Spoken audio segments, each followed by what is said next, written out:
繁榮興盛的宋朝。宋朝在經濟方面發展蓬勃，社會商業活動頻繁，國家收入增多，人民生活富庶。從著名古畫《清明上河圖》中可見一片繁榮的景象。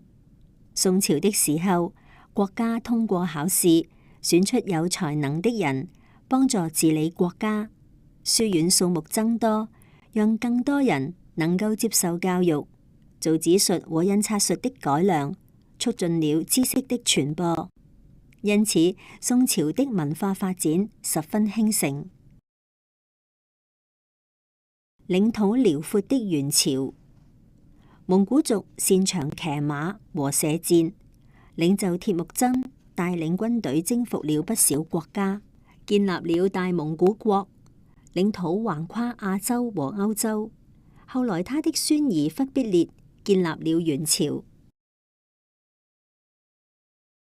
寫下航海創舉的明朝。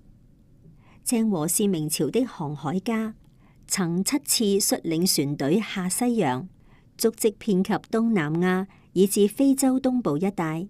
他不但把中國豐富的物產和技術帶到東南亞，同時亦把當地的文化帶回中國，這對中國和東南亞地區的發展帶來深遠的影響。